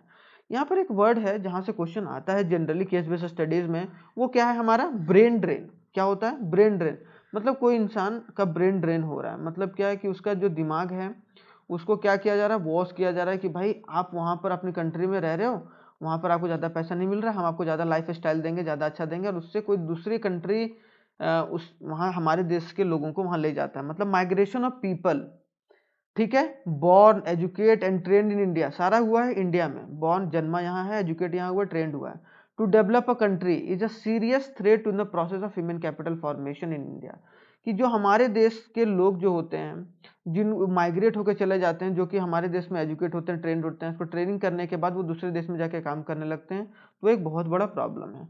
तो ब्रेन ड्रेन की वजह से लॉस ऑफ ह्यूमन कैपिटल हो रहा है, मतलब हमारे देश में जो हम लोग एज अ ह्यूमन, जो इंसान पूंजी बन चुका था, एक वो ट्रेन हो चुका था, पूरा ट्रेंड है, अब वो जाके अगर दूसरे अमेरिका में काम कर रहा है जाके, तो इसका मतलब क्या है कि हमारे देश का दिमाग कहाँ जाके काम कर रहा है, अमेरिका के लिए दिमाग कर रहा है, तो अमेरिका का जीडीपी बढ़ेगा ना, कि हमारे देश का जीडीपी बढ़ेगा? नहीं, तो हमारे देश का जीडीपी मतलब इंडिया का जीडीपी नहीं बढ़ेगा, ठीक है। तो इंडिया का जीडीपी नहीं बढ़ेगा भाई, तो इसका मतलब क्या, एक ब्रेन ड्रेन लॉस है हमारे ह्यूमन कैपिटल के लिए, ठीक है। ग्रेजुएट अनएम्प्लॉयमेंट भी बहुत ज़्यादा एज इमर्जिंग चैलेंज हमारे लिए है, कि बहुत सारे लोग हैं वो ग्रेजुएशन कर लेते हैं, अब सोचते हैं कि भाई अब सरकारी नौकरी करेंगे, कहाँ करेंगे, गवर्नमेंट जॉब करेंगे, और उसी में लाखों करोड़ों लोग गवर्नमेंट जॉब्स में भरे पड़े हैं, और वो दूसरा चीज़ ट्राई नहीं कर रहे हैं, दूसरा स्किल एक्वायर नहीं कर रहे हैं, इसीलिए स्किल इंडिया प्रोग्राम भी लाया गया गवर्नमेंट के थ्रू। तो वो सब सारी चीज़ें हैं जो लोगों को भी समझना पड़ेगा कि भाई ठीक है, आप साइड बाय साइड काम पैरेलली लेकर चलिए, आप ठीक है आपको नौकरी करनी तो करिए, लेकिन एक पैरेलल काम लेकर चलिए, ताकि वो आपको एक डायमेंशन। तो अगर इंडिया से कोई बाहर जा रहा है, कोई दूसरा कंट्री अपना पूरा ट्रॉली भरौली लेकर निकल दिया भाई, तो वो क्या हो गया, इंडिया से क्या हो रहा है, एक तरीके से ह्यूमन कैपिटल जा रहा है कहीं दूसरा देश और काम कर रहा है, तो ये एक बहुत बड़ा फैक्टर रोल प्ले करता है। तो आप लोग अगर क्वेश्चन आ गया केस बेस्ड स्टडीज क्वेश्चन में, तो आप लोग को बिल्कुल नहीं यहाँ होना है, यहाँ से आएगा ही आएगा क्वेश्चन, ठीक है। तो यहाँ पर उसके उसके बारे में भी लिख देना है। तो आई होप सो यहाँ भी आप लोगों का कंप्लीट हो गया। अब क्या आता है, education as an essential element of human resources development, कि जो एजुकेशन है वो ह्यूमन कैपिटल के लिए बहुत ज़रूरी है। अब क्यों भाई, क्योंकि एजुकेशन मैंने शुरुआत में बताया कि वो स्कूल कॉलेज इंप्रूव करता है, नॉलेज करता है, स्किल करता है। तो अगर कोई बच्चा अच्छे से पढ़ रहा है तो वो उसी तरीके से वर्ल्ड में स्प्रेड कर सकता है। तो spread of education in India has not been so encouraging, हमारे देश में इसी वजह से एक सोशल डिस्पैरिटी है, और हमारे देश में उस तरीके का इंकरेजमेंट लोगों को नहीं दिया जाता। Even literacy rate of the countries continue very low, और हमारे देश में जो लिटरेसी रेट है, मतलब पढ़ने का जो दर है, वो अभी भी कम है, मतलब लिटरेसी रेट क्या है, लो है हमारे देश में।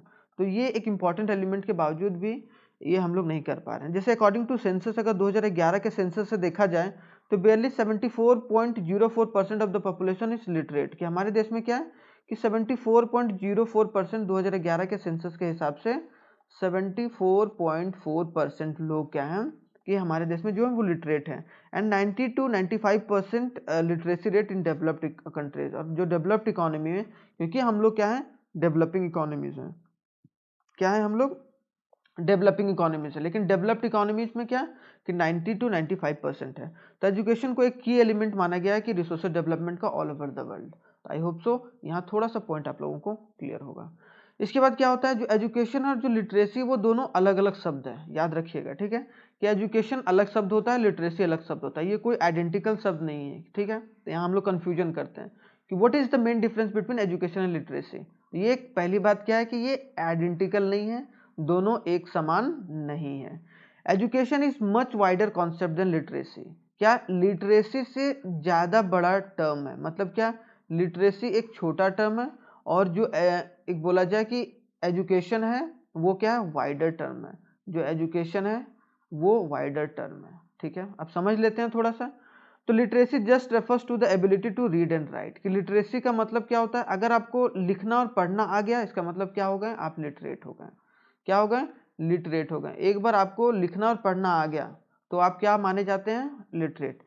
On the other hand education क्या बोला गया, इनकम्पासेस अ 3 पैरामीटर, मतलब primary education, secondary education and tertiary and higher education, कि जो एजुकेशन हो रहा है उसमें प्राइमरी एजुकेशन है, आप सेकेंडरी एजुकेशन ले रहे हैं, फिर टर्सरी एजुकेशन ले रहे हैं। Well all educated peoples are literate, लेकिन ऑल एजुकेटेड पीपल्स क्या होते हैं, लिटरेट होते हैं, and all literate people are not necessarily been educated.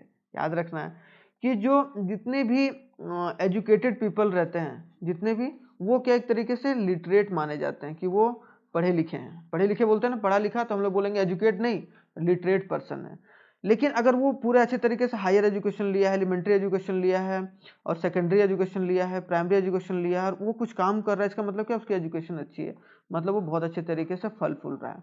तो एजुकेशन एक वाइडर टर्म है और जो जितने लोग एजुकेट होते हैं वो लिटरेट कहलाते हैं, लेकिन लिटरेट लोग एजुकेटेड नहीं कहलाएंगे, मतलब लिटरेट लोग एजुकेटेड नहीं कहलाएंगे। तो आई होप सो इसके बारे में बहुत आपको कॉन्सेप्ट आप लोगों को क्लियर नहीं होगा तो वो एक बार कंप्लीट क्लियरेंस हो गई होगी। ठीक है, तो चलिए आगे बढ़ते हैं।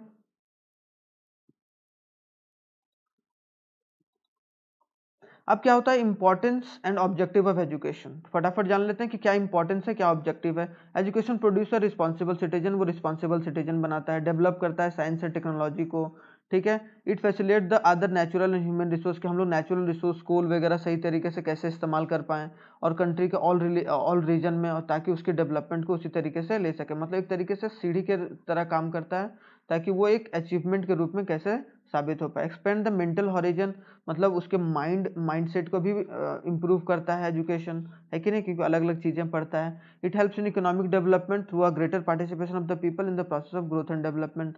इकोनॉमिक डेवलपमेंट होता है और ज़्यादातर वो ग्रोथ एंड डेवलपमेंट में पार्टिसिपेट करके। Promote a culture standard of the citizen, की कल्चरल स्टैंडर्ड वो बढ़ाता है। To develop a human personality, और ह्यूमन के पर्सनालिटी को भी डेवलाता है, मतलब वो डेवलप करता है कि वो इंसान किस तरीके से समाज में अपनी एक तरीके से पर्सनालिटी को डील कर पाए। तो पर्सनालिटी को बढ़ाने में भी काम करता है कौन, कि वो इंपॉर्टेंस और ऑब्जेक्टिव एजुकेशन। तो आई होप सो ये चीज़ भी क्लियर होगा। इसमें कोई हार्ड एंड फास्ट रूल नहीं है, थोड़ा सा पढ़ते जाना है। ठीक है, ज़्यादा तवज्जो देना है तो दीजिए, नहीं देना है तब भी थोड़ा सा देना ही पड़ेगा। ठीक है, नीड ऑफ गवर्नमेंट इंटरवेंशन, की गवर्नमेंट का दखल अंदाजी क्यों ज़रूरत है या क्यों ज़रूरी है एजुकेशन और हेल्थ में। क्यों, क्योंकि this sector need a huge investment, क्योंकि एक ह्यूज इन्वेस्टमेंट मांगता है कि सरकार ज़्यादा से ज़्यादा खर्च करे and a very high fixed expenditure, एक फिक्स्ड एक्सपेंडिचर दिया जाए, फिक्स्ड खर्चा दिया जाए ताकि इसको डेवलप किया जाए। ठीक है, difficult to expect a private investor की ज़्यादा, देखो प्राइवेट इन्वेस्टर क्या करता है कि जो प्राइवेट हॉस्पिटल रहता है वो ज़्यादा चार्ज करता है कि नहीं, आपको इलाज करने के लिए जो भी चार्ज होगा वो हायर चार्ज करेगा। क्यों भाई, क्योंकि वो अपनी मेहनत का पैसा बनाया है तो उसमें भी उसकी कोई गलती नहीं है। लेकिन गवर्नमेंट को क्या करना पड़ेगा, गवर्नमेंट को ज़्यादा इंटरवेन करना पड़ेगा और गवर्नमेंट को ज़्यादा पैसा देना पड़ेगा।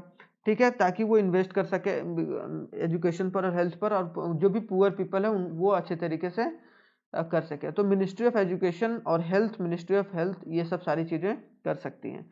Poor in the poor people in a poor country like us cannot afford a high price of education or health, और हमारे देश में जो गरीबी इतनी है तो इसकी वजह से हाई प्राइस ऑफ एजुकेशन और हेल्थ हमारे देश अफोर्ड नहीं कर सकती है। ठीक है, individual consumers have of this service are unaware about a quality and a cost of this, कि वो इंडिविजुअल कंज्यूमर रहते हैं, वो अवेयरनेस नहीं रहता, तो अवेयरनेस क्रिएट करने की बात है। इसीलिए government intervention to ensure a service provider, के एक सर्विस प्रोवाइडर के रूप में गवर्नमेंट इंटरवीन करे और काम करे।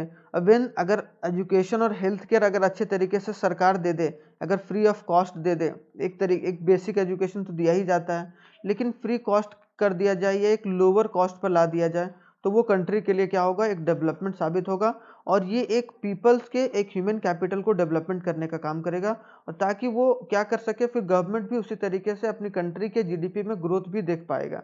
ठीक है, कि किस तरीके से ग्रोथ हो पा रहा है, क्योंकि आप ह्यूमन कैपिटल को फॉर्म कर रहे हैं। एक बार आपने ह्यूमन कैपिटल को फॉर्मेशन कर दिया तो वो क्या होगा कि ज़्यादा से ज़्यादा लोगों तक पहुँच पाएगा। तो भारत सरकार का एक्सपेंडिचर क्या रहा है एजुकेशन पर, वो देख लेते हैं अभी तक कि जनरली कितना रहा है। तो अगर 1964 टू 1906 का देखा जाए कि एक एजुकेशन कमीशन बनाया गया था, उन्होंने रिकमेंड करा था कि 6% एजुकेशन पर, मतलब जितना भी भारत सरकार पैसा खर्च करती है, मतलब मान लेते हैं कि जीडीपी अगर 100 करोड़ का है, 100 करोड़ हमारे देश का टोटल इनकम है, तो उसका इनकम में से 6% जो होगा वो हमें कहाँ खर्चा करना चाहिए था, एजुकेशन पर। ये 1964 टू 1966। फिर 1999 में एक गवर्नमेंट ऑफ इंडिया ने अपॉइंट करा Tapas Majumdar committee, which estimated the government should incur 1.37 lakh crore over a period of 10 years, कि 10 साल में, कि 1998 टू 1999 टू 2006 और 7 तक, ताकि दो ये एजुकेशन पर खर्च करना चाहिए इतना करोड़, ताकि जो चिल्ड्रंस हैं वो एज ग्रुप 6 टू 14 ईयर्स वो एजुकेट कर पाएँ और उनको कवर अप कर पाएँ जो बच्चे नहीं हो पाए, क्योंकि फ्री ऑफ कॉस्ट देकर सारे बच्चों को एजुकेट कर कर। ठीक है। इन रिसेंट ईयर अगर देखा जाए तो government has been spending a little over 4%, कि अभी अगर करंट ईयर में देखा जाए तो 4% भारत सरकार क्या कर रही है, खर्च कर रही है। ठीक है, वो अभी भी क्या है कि उतना काफ़ी नहीं है एजुकेशन के लिए, क्योंकि यार आपका कंट्री का बेसिक एजुकेशन ही है आपका क्या, कि बेसिक चीज़ है क्या, एजुकेशन, कि एजुकेट करिए भाई, एजुकेट करिए, तब ना वो एक तरीके से एक अच्छा देश बन पाएगा। तो ड्यूरिंग 1952 2014 अगर देखा जाए कि 1952 से लेकर 2014 तक, तो टोटल एक्सपेंडिचर इंक्रीज किया है 7.92% टू 15.7%, कितना इंक्रीज किया है। Well education expenditure is from 0.6 to 4.31%। ठीक है, तो हमारे देश में ये एजुकेशन का एक्सपेंडिचर किया गया है इतने में। 2016 और 17 में expenditure on education showed a miracle increase in 4.38। अगर 2016 और 17 में देखा जाए तो 4% से इंक्रीज होकर 4.38 किया गया है। तो हम लोगों को और इसी तरीके से करते रहना चाहिए ताकि हमारा डेवलपमेंट और होता चला जाए। तो ठीक है, तो ये चीज़ याद रखना है। ठीक है, अब इसमें 3 चीज़ नोट करके आती हैं जो इम्पोर्टेंट है। अगर 2016 और 17 में बात किया जाए तो 49.68% of total expenditure on education, while the share of tertiary sector of college is 12 आप सोचो यार कि एलिमेंट्री एजुकेशन पर जितने भी अगर 100 लोग हैं तो वो 50 लोग एलिमेंट्री एजुकेशन तक जाते हैं, लेकिन उसके बाद 12.7% मतलब 13% के आसपास आगे हायर एजुकेशन के लिए जा पाते हैं। तो ये चीज़ हम लोगों को एक प्रोग्राम वगैरह फिटअप करना पड़ेगा सरकार को, ताकि वो टर्सरी एजुकेशन पर हायर कंपेयर्ड जो एलिमेंट्री एजुकेशन जो लोग ले रहे हैं उनको हायर एजुकेशन ले उनका। ठीक है, तो गवर्नमेंट एक थोड़ा सा एक्सपेंडिचर लेवल बढ़ाए। दूसरा क्या, the state of India shows the variation of expenditure incurred. बहुत सारे कंट्री बोल रहा हूँ, बहुत सारे स्टेट्स हैं जो कि अपने देश में अच्छे तरीके से लेकर चल रहे हैं। जैसे Himachal Pradesh incurred highest expenditure on, Himachal Pradesh क्या करता है, हिमाचल प्रदेश की सरकार 2014 और 15 में हाईएस्ट एक्सपेंडिचर किया गया उनके द्वारा एजुकेशन पर। ठीक है, और वो क्या करेगा, एजुकेशन करेगा तो वह हिमाचल प्रदेश का जो भी लोग रहेगा वो ज़्यादा एजुकेट होगा। और lowest expenditure incurred by Bihar, और बिहार इतनी बड़ी यार सॉरी बार बार मैं देश बोल दे रहा हूँ, इतनी बड़ी राज्य में, इतनी बड़ी स्टेट्स में बिहार क्या है कि सबसे कम पैसा खर्चा किया जा रहा है एक्सपेंडिचर पर। तो ये एक एजुकेशन अपॉर्चुनिटी किस तरीके से बढ़ाया जाए स्टेट्स में भी, वो भी इंपॉर्टेंट रोल प्ले करता है। तो आई होप सो ये भी चीज़ें आपको क्लियर होंगी। नोट 3 में कॉन्स्टिट्यूशनल एंगल है। अगर देखा जाए 2009 में government of India made an education a fundamental right, कि 2009 में फंडामेंटल राइट बना के कि एक अधिकार है कि जो 6 से 14 साल के बच्चे हैं उनको एक कंपलसरी राइट है, राइट टू एजुकेशन के हिसाब, राइट टू एजुकेशन में कि आपको एक अधिकार है कि आप आके 6 से 14 साल तक आप पढ़ेंगे ही पढ़ेंगे, उसके बाद थोड़ा सा गवर्नमेंट का स्कॉलरशिप के थ्रू आप आगे जा सकते हैं। तो कहीं ना कहीं ये फ्री एजुकेशन दिया जा रहा है। तो यहाँ to cope up the consequent expenditure the government started levying a 2% percentage cess on all union taxes. इसीलिए इसी को देखते हुए कि और किस तरीके से एजुकेशन प्रोवाइड किया जाए तो 2% सेस लेने लगा यूनियन गवर्नमेंट। अब सेस मतलब क्या होता है, सेस मतलब होता है कि अगर कोई टैक्स दे रहे हैं आप और वो टैक्स के ऊपर टैक्स दे रहे हैं, मतलब आप 10% टैक्स पहले से दे रहे हैं, उसके बाद 2% आपको और अलग से टैक्स देना पड़ेगा एज ए एजुकेशन की, मतलब उससे उस पैसे को एजुकेशन में खर्च किया जाएगा, तो उसे हम लोग बोलते हैं सेस। मतलब कि टैक्स के ऊपर अगर टैक्स लगाया जा रहा है तो उसको हम लोग बोलेंगे सेस। तो ये कॉन्स्टिट्यूशनल एंगल है जो कि हमारा राइट टू एजुकेशन प्रोवाइड करता है। ठीक है, इसके बाद आता है कि कितना खर्चा करना चाहिए, how who spend education on education and how much, कितना एक्सपेंड कर रहा है, कौन कर रहा है। तो स्टेट सरकार की बात की जाए तो state spending 10 to 30% of the total annual budget, कि जितना भी एनुअल बजट है उसका 10 से 30% वो क्या स्टेट सरकार खर्चा करती है। State government budget amount approximately 74% of total education budget for the India. यही बोला जा रहा है कि 10 से 30% तक वो खर्चा करती है। लेकिन central government 45,000 crore annually, nearly 3% of total annual budget, कि जितना भी एनुअल बजट आता है, जैसे 1 फरवरी को आज मैं आप ये मैं आज रिकॉर्ड कर रहा हूँ, तो कहीं ना कहीं क्या कि जो एनुअल है, जो एनुअल बजट है, क्या है एनुअल जो बजट है उसमें 45 जो हजार करोड़ जो 3% के आसपास है, लेकिन बोला कितना गया था 6% के आसपास। लेकिन 3% के आसपास खर्चा किया जा रहा है। Total percentage of expenditure to 80 to 90%, ताकि स्टेट और एज वेल एज कि 80 to 90% लोगों को अच्छे से एजुकेशन मिल सके। The parents by the way of fees for the children, parents 4 से 5% कर रहे हैं। 80 से 90% तो कौन, स्टेट और गवर्नमेंट कर रहा है, सेंट्रल गवर्नमेंट। 4 से 5% बच्चे पेरेंट्स खुद करते हैं। फिर प्राइवेट ट्रस्ट 7% करता है, और इंडोमेंट मतलब कुछ आप दान वगैरह या आपको स्कॉलरशिप वगैरह मिलकर आपको 3% या एजुकेशन लोन्स वगैरह लेके इतना चीज़ आपका कंटेंट, मतलब इसी तरीके से 100% दिया जाता है। मतलब state government plus central government plus parents plus private trust plus endowment, तो ये सब सारा मिलकर हमारे देश में इतना पैसा खर्च होता है एजुकेशन पर। तो आई होप सो ये चीज़ आपको पता चल गया होगा एजुकेशनल फाइनेंस के बारे में। अब गवर्नमेंट का भी कुछ इंस्टीट्यूशन है जो कि प्रोवाइड करता है बहुत अच्छा फैसिलिटी। जैसे अगर बोला जाए जो रेगुलेट करता है एजुकेशन सेक्टर को, जैसे एनसीईआरटी बुक जो हम लोग पढ़ते हैं सीबीएसई में, वो क्या है, national council of education research and training. It's basically designing the text material, ये टेक्स्ट मटेरियल डिजाइन करता है कि सेकेंडरी लेवल पर, मतलब 11th-12th के लिए, मतलब 10th 11th 12th के लिए, है कि नहीं, 10th 11th और 12th के लिए खास करके। इसके पहले भी मतलब 7 8 और 9 के लिए भी डिजाइन किया जाता है। तो मतलब क्या एनसीईआरटी क्या करता है, टेक्स्ट बुक डिजाइन करता है। यूजीसी यूनिवर्सिटी ग्रांट कमीशन क्या करता है, it is primarily funding the authority for education, for university education, कि लोग यूनिवर्सिटी में एजुकेट हो पाए, तो ये फंड प्रोवाइड करता है किसको, यूनिवर्सिटी को, ताकि ज़्यादा से ज़्यादा लोग, और रूल्स एंड रेगुलेशन भी यही प्रोवाइड करता है। जैसे आरबीआई है कि नहीं, आरबीआई किसके लिए रूल्स बनाता है, बैंक के लिए। सेम उसी तरीके से सारे यूनिवर्सिटी के लिए जो हमारे देश में रजिस्टर्ड है, वो यूनिवर्सिटी ग्रांट कमीशन उनके लिए रूल्स एंड रेगुलेशन बनाती है। AICTE, all India council of technical knowledge, it enforce the rules and regulation regarding technical and engineering in education, कि जितने भी टेक्निकल और इंजीनियरिंग कॉलेजेस हैं या यूनिवर्सिटीज हैं, उनको कौन प्रोवाइड करता है rules and regulation, AICTE, all India council of technical education. ICMR क्या होता है, Indian council for medical research, it enforces the rules and regulation related to the educational and health resource in a health sector. और health sector में जो भी rules and regulation लाया जाता है कि एम्स कहाँ बैठाया जाए, कौन कौन से हॉस्पिटल में किस तरीके से काम करेगा, डॉक्टर किस तरीके से काम करेगा, तो वो सब सारी चीज़ें क्या है कि एम्स वगैरह देखता है। और वो किसके अंदर आता है, ICMR, मतलब Indian council of medical research. ये हमारे देश में रिसर्च वगैरह पूरा अच्छे तरीके से कर कर आगे लेकर चला जाता है। तो ये सब सारे हैं जो एजुकेशन और हेल्थ पर फोकस करके, तो ये सब सारे जितने भी इंस्टीट्यूशन है वो हमारे देश में एज अ इन्फोर्समेंट काम करते हैं। हमारे देश में जो एलिमेंट्री एजुकेशन, अब देख लेते हैं कि क्या क्या अचीवमेंट रहा है हमारे देश में एजुकेशन सेक्टर पर। ठीक है, एजुकेशन सेक्टर, तो एलिमेंट्री एजुकेशन कवर्स क्या करता है, 1 से 8वीं क्लास तक बच्चों के लिए एलिमेंट्री एजुकेशन। तो खास करके 97% of the children in the age group of 6 to 14 years has been receiving a education in the school, कि 97% बच्चों को आज के दौर में क्या हो रहा है कि उनको एजुकेशन मिल रहा है, अगर 2011-12 के हिसाब से देखा जाए। 1 से 8वीं क्लास तक तो लगभग सारे बच्चे हमारे देश के पढ़ते हैं।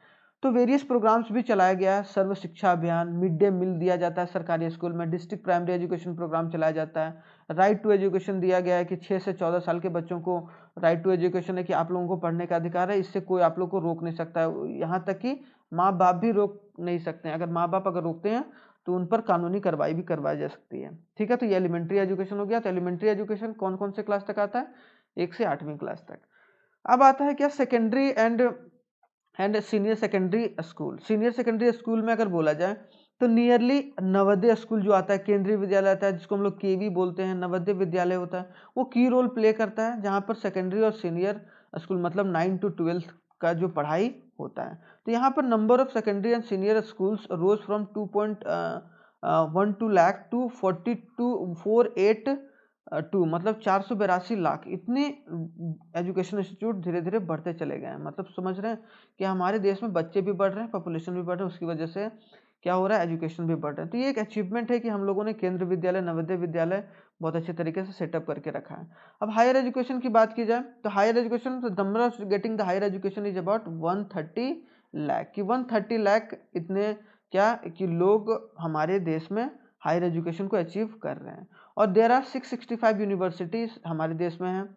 और अगर colleges, number of colleges imparting a general education, colleges को देखा जाए तो 35,829 मतलब 35,829 कॉलेजेस हैं। तो ये सब सारे हायर एजुकेशन के लिए बनाए गए हैं, जो यूजीसी वगैरह सारा चीज़ देखता है। इन एडिशन अगर देखा जाए सिंस इंडिपेंडेंस से तो हम लोगों ने बहुत सारे पॉलिटेक्निक कॉलेज भी, इंजीनियरिंग कॉलेज, मेडिकल कॉलेज पर फोकस कराया, रिसर्च सेंटर पर।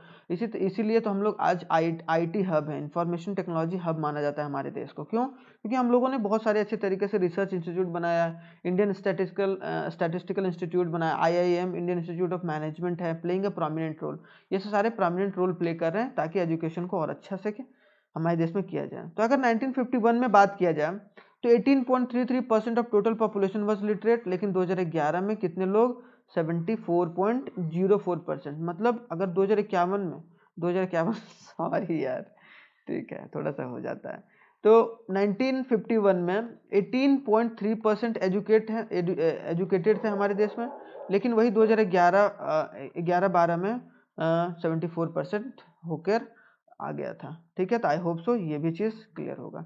अब education is still a challenge, education अभी भी एक हमारे लिए चैलेंज है, क्योंकि focus on education was tremendously increase over a time, increase हुआ है लेकिन इंकरेजिंग है। नियरली 96.75% ना गोइंग टू स्कूल, मतलब जो लोग पहले मतलब बाहर में खेलते रहते थे, जाते थे नहीं स्कूल, तो अब 97% के आसपास बच्चे क्या हो रहे हैं, स्कूल जा रहे हैं और कंपलसरी एजुकेशन ले रहे हैं। और सर्वे के अनुसार अगर देखा जाए, survey by the child right of you, मतलब क्राई के थ्रू देखा जाए तो उन्होंने बोला है because of lack of transfer of documentation, birth certificate and proof residence, the children refuse of admission of the child right for you. मतलब समझ में कि जो चिल्ड्रंस है वो continue to be refuse admission, कि उनका जो एडमिशन होता है वो रिफ्यूज कर दिया जाता है। किसकी वजह से? डॉक्यूमेंटेशन की वजह से भी।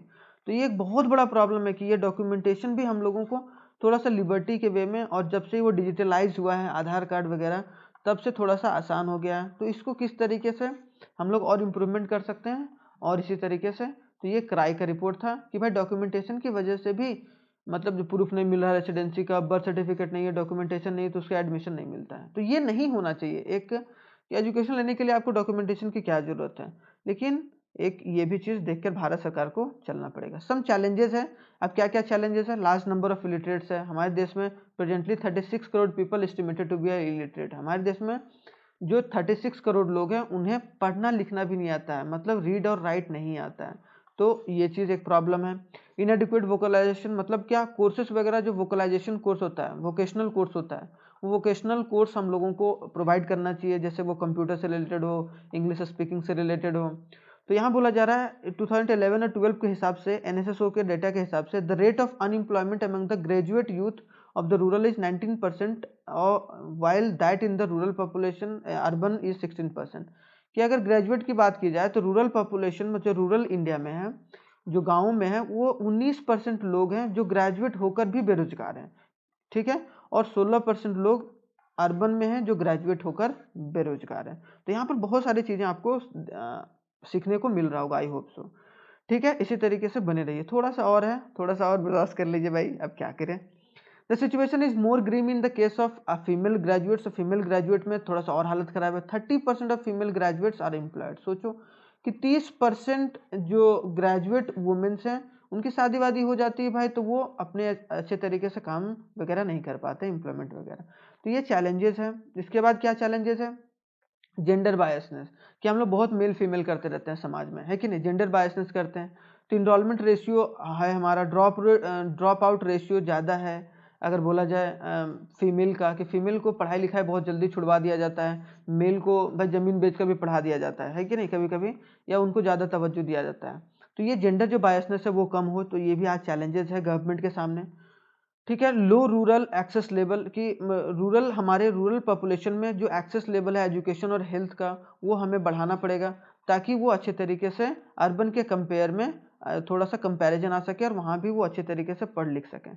प्राइवेटाइजेशन जो हो रहा है, there is a growing trend in the towards of privatization being very expensive. अगर बहुत एक्सपेंसिव होने की वजह से प्राइवेट एजुकेशन या प्राइवेट हेल्थ, उसमें क्या हो रहा है, जो रिच हो रहा है वो रिच तो पढ़ा ले पा रहे हैं, जो अमीर आदमी वो पढ़ा पा रहे हैं, लेकिन जो गरीब आदमी वो अपने बच्चों को नहीं पढ़ा पा रहा पैसों की वजह से, है कि नहीं? तो there is almost a drought in a educational opportunity for the poor. इसीलिए एक बोला गया सूखा के रूप में है कि कोई गरीब अगर पढ़ना चाहे अच्छे इंस्टीट्यूट में तो वो नहीं पढ़ पाता। तो गवर्नमेंट को इस पर थोड़ा सा नज़र डालकर चलना चाहिए। तो आई होप सो ये भी चीज़ क्लियर होगा।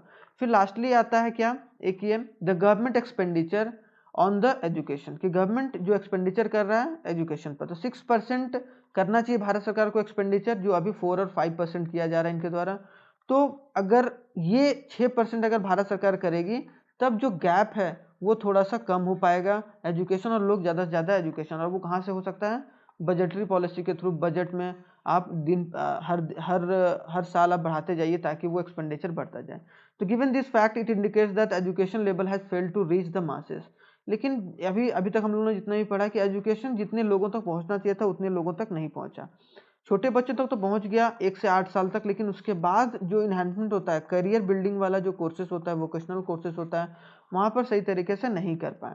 तो ये एक विशियस साइकिल है कि इलिटरेसी ब्रीडिंग पॉवर्टी, की इलिटरेसी की वजह से क्या हो रहा है, तो गरीबी बढ़ रहा है, और गरीबी की वजह से पॉवर्टी ब्रीडिंग इलिटरेसी, क्या गरीबी की वजह से फिर इलिटरेसी आ रहा है। तो ये एक चक्र है जिसमें एक फंसता चला जाता है लोग। तो ये चीज़ भारत सरकार को देखकर चलना होगा। तो आई होप सो आप लोगों को मजा आया होगा और बहुत चीज़ सीखने को मिला होगा। तो thanks for watching once again. तो हम लोगों ने जितना भी ह्यूमन कैपिटल फॉर्मेशन पढ़ा है, जितना भी, उसमें कोई भी डाउट अगर हो तो आप हमारे इस व्हाट्सएप नंबर पर एक बार पूछ सकते हैं। केस बेस्ड स्टडीज क्वेश्चन भी अगर कोई होगा तो आप लोग यहाँ भी डायरेक्टली पूछ के जवाब आप मांग सकते हैं, आप लोगों को प्रोवाइड कर दिया जाएगा। तो थैंक यू फॉर वॉचिंग। जय हिंद।